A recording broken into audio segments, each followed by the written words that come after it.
Bismillahirrahmanirrahim. Assalamualaikum warahmatullahi wabarakatuh. Bagaimana kabarnya anak-anak di rumah? Semoga selalu sehat dan dalam lindungan Allah Subhanahu wa taala. Alhamdulillah hari ini bertemu kembali bersama dengan Ustazah Intan dalam materi adab di kelas 5. Baik, hari ini materi kita adalah adab dan praktik rangkaian sholat sesuai dengan adab Rasul. Jadi kita akan membahas tentang adab ketika sholat sebagaimana Rasulullah mencontohkan. Kalau begitu, sebelum kita memulai materi hari ini, kita berdoa bersama-sama. Ustazah akan memimpin doanya. Anak-anak silakan diikuti dari rumah. Sikap berdoa, tangannya diangkat, kepalanya ditundukkan. Doa sebelum belajar. Bismillahirrahmanirrahim. Rabbi zidni ilman warzuqni fahman. Amin ya rabbal alamin. Allah Subhanahu wa taala berfirman dalam Quran surat Toha ayat 14 yang artinya, sesungguhnya aku ini Allah, tiada Tuhan selain aku, maka sembahlah aku dan laksanakanlah sholat untuk mengingatku. Quran surat ini menjelaskan tentang perintah Allah kepada hambanya untuk melaksanakan sholat.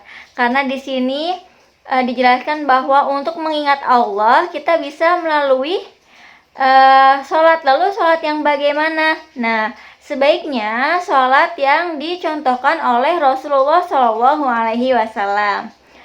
Kita belajar bersama-sama ya bagaimana adab ketika sholat.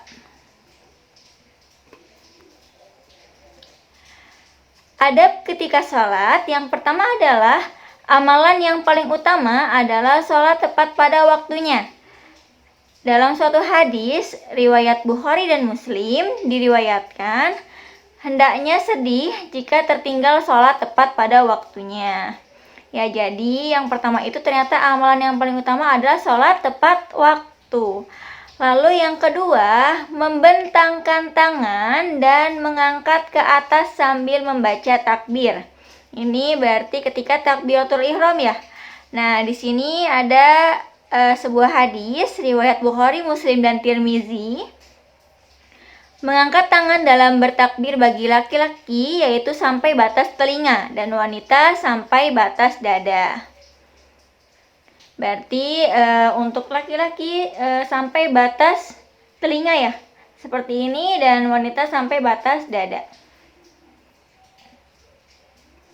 Selanjutnya, adab ketika sholat, meletakkan kedua tangan secara bertumpuk, yaitu hendaknya tangan kananmu berada di atas dan tangan kiri berada di bawah.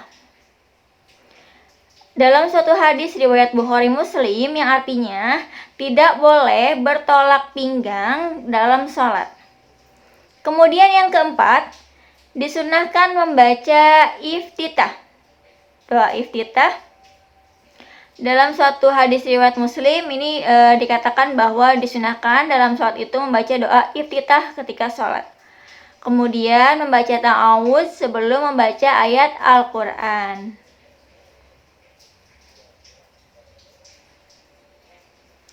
Lalu yang selanjutnya, yang kelima, disunahkan membaca Al-Fatihah ayat demi ayat.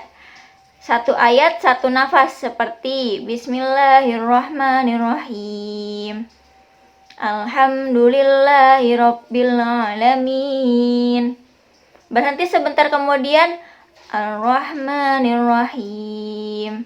Berhenti, begitu seterusnya. Hadis riwayat Tirmizi dan Hakim.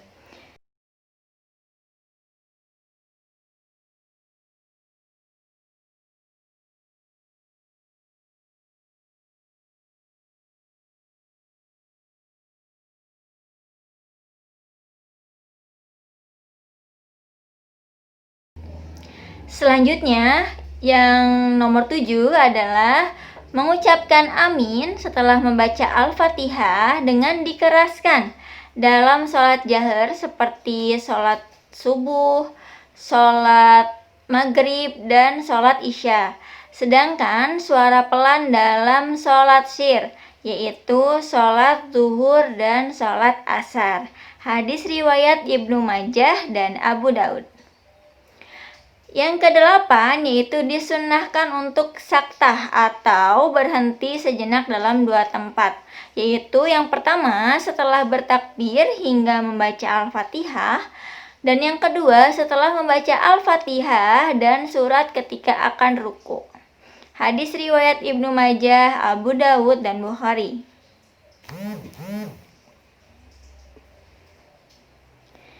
Yang nomor 9, diwajibkan tumakninah. Artinya, anak-anak hendaknya tenang dalam setiap rukun sholatnya.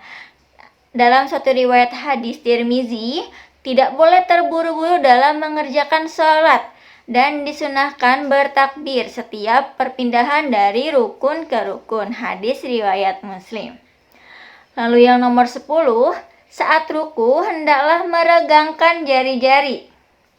Nah, hadis riwayat Abu Daud dan Tirmizi mengatakan bahwa sunnah meregangkan jari-jari ketika ruku dan menekannya di atas lutut. Lalu pinggul dan kepala hendaklah rata ketika ruku, jangan berdiri sebelum sempurna rukunya. Nah, ini artinya disunahkan tumakninah juga di sini ya. Jadi kalau belum sempurna rukunya, tidak diperkenankan untuk berdiri terlebih dahulu. Kemudian jangan membaca Al-Quran ketika ruku. Hadis riwayat Nasai. Dianjurkan bagi seseorang yang sedang sholat, baik sebagai imam, makmum, maupun seorang yang sedang sholat sendiri atau munfarid, mengucapkan ketika bangun dari rukunya yaitu Sami'allahu liman hamidah. Artinya Allah mendengar orang yang memujinya. Saat ia berdiri tegak, hendaknya ia mengucapkan Rabbana walakal hamd.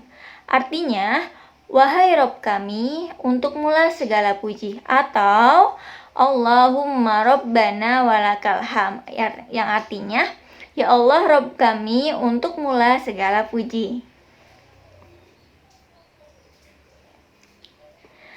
Nah, baik, itu tadi adalah adab-adab ketika sholat. Mudah-mudahan apa yang Ustazah Intan sampaikan ini bermanfaat untuk teman-teman di rumah.